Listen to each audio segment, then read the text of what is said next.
Uh, quite a quite a week, and I've got three poems that came up in the week, which is kind of bountiful. It was a different kind of week. Just you know, 90 minutes from now or a couple hours from now, we'll be going back a week when we finished at 12:30.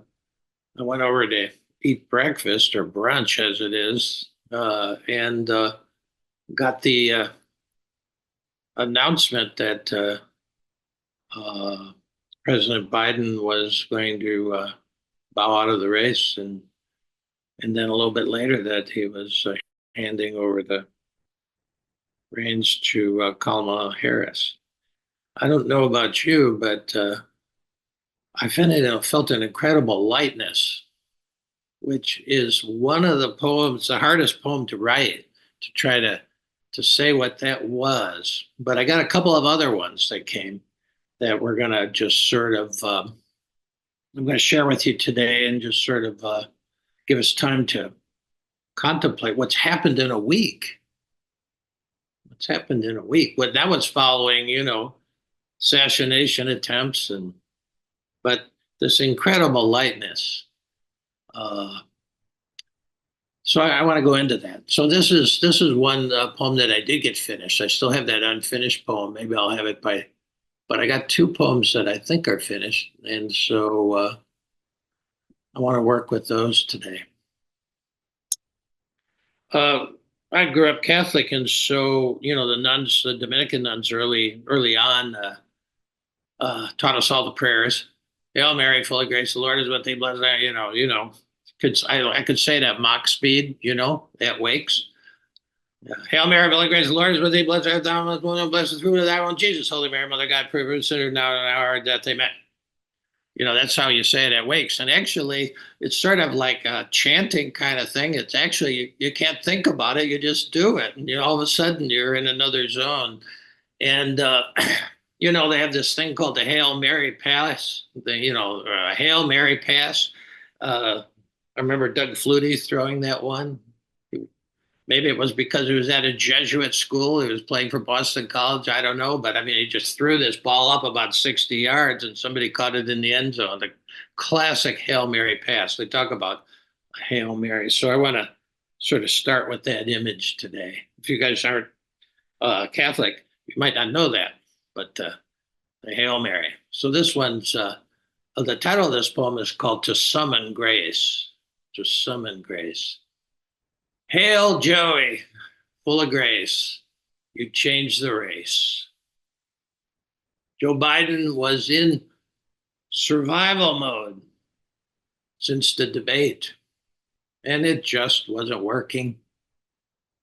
All human beings will stay in the transactional survival mode so long as they can, until they recognize that it just isn't working. Even then, many people still don't have the courage to surrender to something bigger than themselves, which is always transformational. To summon grace, as Anne Lamott reminds us, is simply to say, in the silent surrender of prayer, help. And then that opens the floodgate. That opens the floodgates to grace. And then, as all the saints and sages remind us, buckle up. So I want to just go back through that again and just highlight a couple of things. Well, the title, To Summon Grace. Grace is ever present in everything, shining everywhere. But when you summon grace, when you call on grace, when you know you need it, and there's nothing else, that something happens. Hail, Joey, full of grace. You change the race, and it's undeniable. The race Therese did a hokey pokey there, did a 180 in a moment, just like that, less than a week ago. Uh, he was in survival mode. Joe was in survival mode since the debate, awful debate.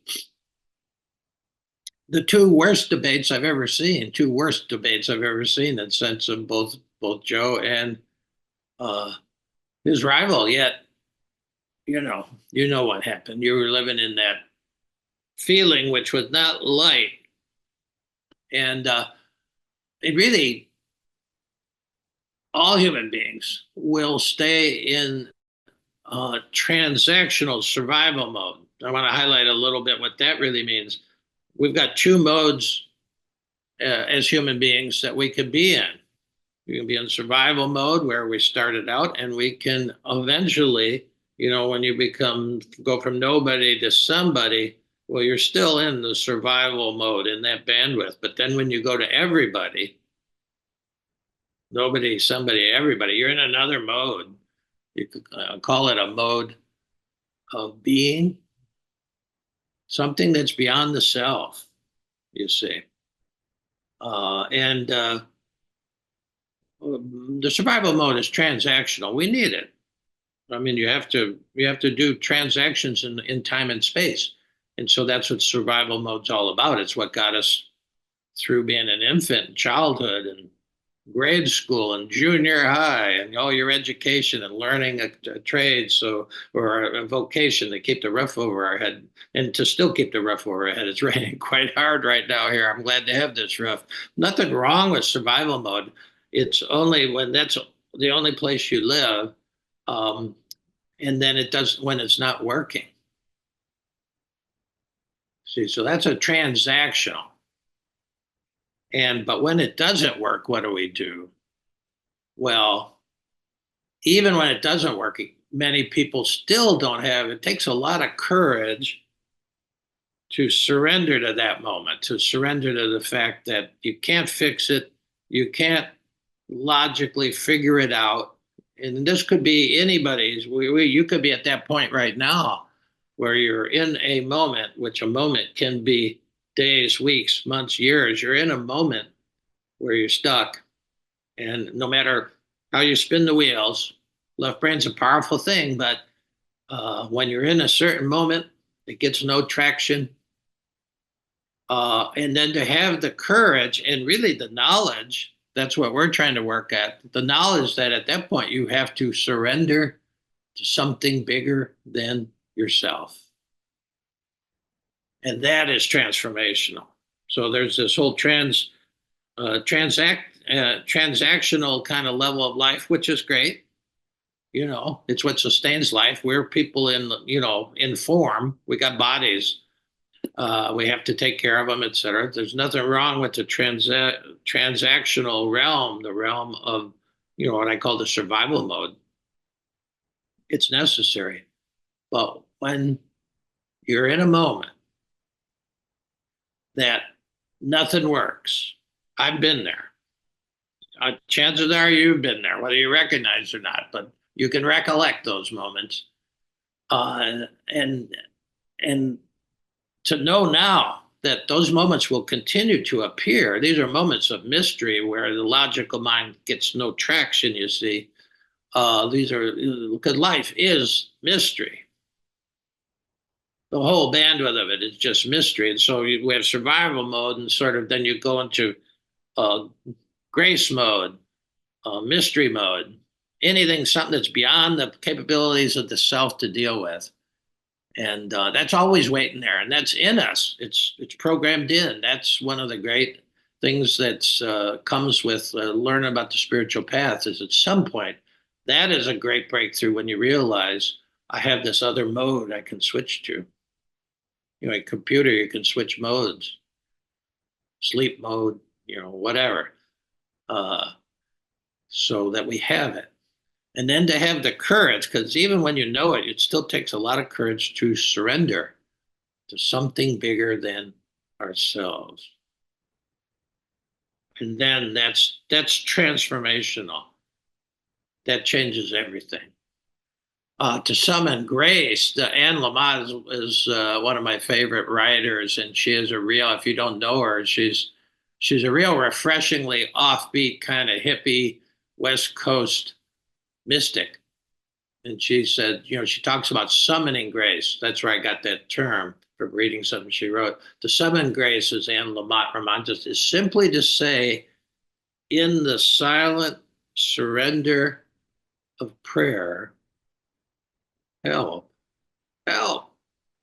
Yeah, and I want to highlight that idea, because a lot of people think prayer are something we say in words or something where when we're asking uh,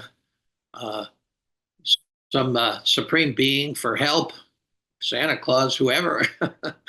uh, but no, the prayer, when I talk about prayer in terms of contemplative prayer, meditation, that's another bandwidth.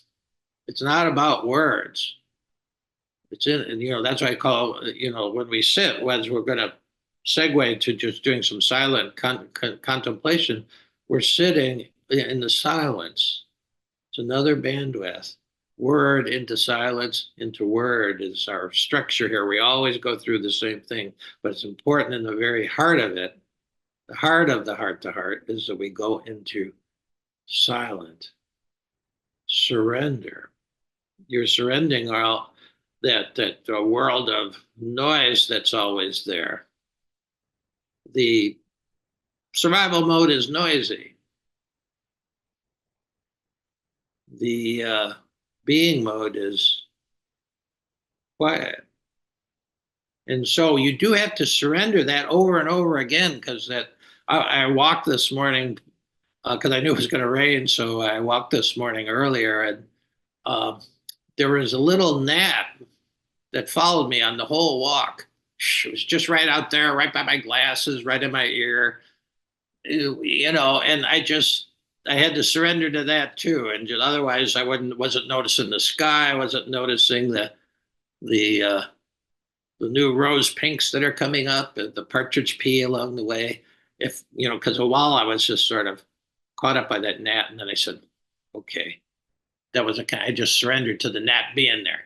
Well, you got to do some surrendering when it comes to shifting modes from listening to a talk like this to just going into silent meditation. There is a surrender, and you all know how hard it is sometimes.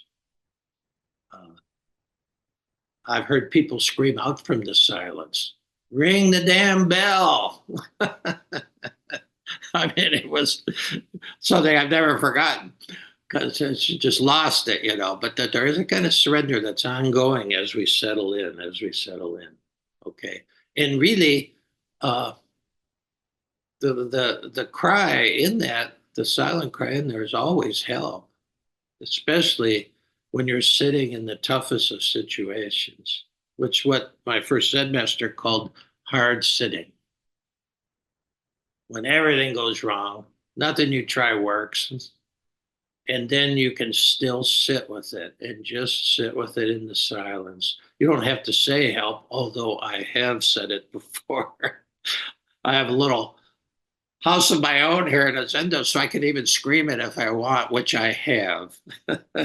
Looking at my grandmother on the altar, and all those guys on the altar. Yeah. So don't think of prayer as words or any kind of like old style stuff. Prayer is a kind of silence, wordless communion with something bigger than us. All the 12 steps know that. If you're in any 12-step groups, which I'm in a 12-step group, I'm a recovering egoholic. I just, when you would think you are your ego, well, then you're addicted to it.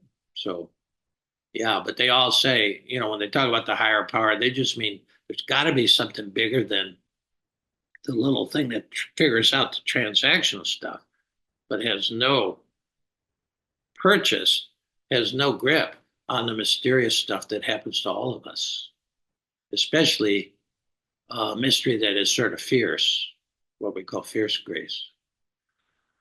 But when you say help, and you don't have to say it, you just sit down in the silence.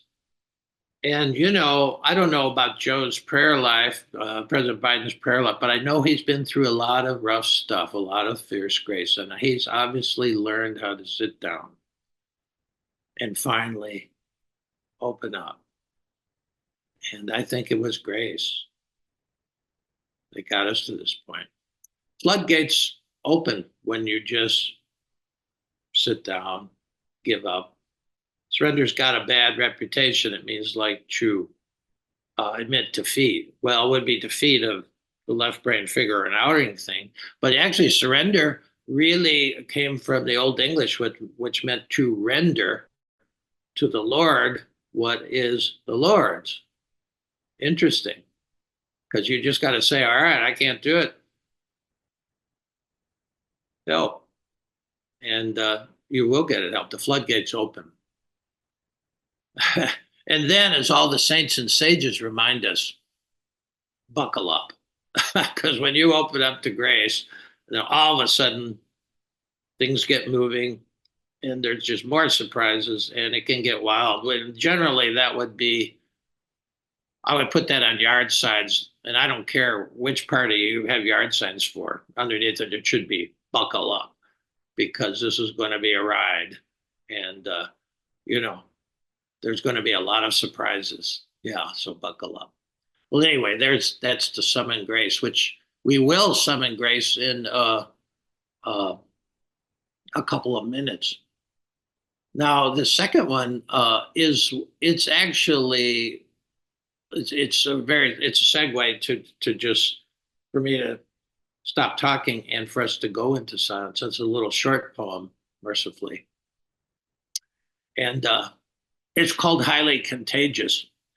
And those of you who've been here from the beginning know we started this in March of 2020 when we were all shut up in our houses, masked or unmasked, but we were all there was a contagion.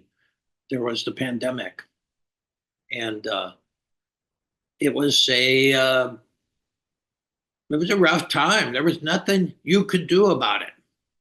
There was, we were in survival mode, really. People were washing their bananas and stuff. You remember the days. And we didn't quite know what would keep us safe, but boy, we were in safe mode. We were in survival mode. And the thing about the difference between survival mode and just being mode or grace mode is there's a lot of fear in survival mode always. It just runs on fear, which is not necessarily bad if there is something to fear. And the being mode runs on love. But survival mode, it's heavy. That's all I can say. It's you feel a weight, and there's some kind of I'm trying to work the poem I can't write yet, but I'm still bashing away at it. Is how do you understand all of a sudden something's lifted, and there's a movie called The Incredible Lightness of Being. You may have seen it. It's a lovely movie. Recommend it. There's a kind of lightness in that mode, which, if heaven means anything, that would be it. This is what enlightenment means. It means you go from being weighed down to feeling that incredible lightness of just being. So we started this during a highly contagious time, and here's the poem. Here's some absolutely good news. If you need some, here's some absolutely good news. Grace is highly contagious. So unmask and sit down in gracious silence every day, and you'll slowly and inevitably become highly infectious. Here's some absolutely good news. Grace is highly contagious. You're in an area where the highly infectious area here right now, because grace is what brings us together, keeps people coming back, whether they can name it or not, for 4 years. Grace is highly contagious. So unmask. The unmasking of meditation is you as the Dalai Lama said, because Tibetans love masks, he says, "Oh, we love masks."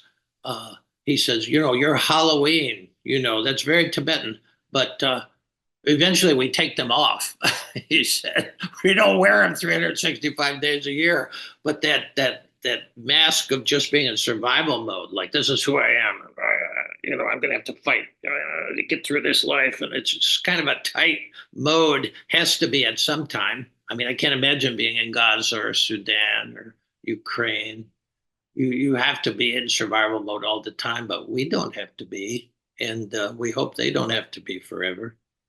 So unmask and just sit down uh, uh, every day.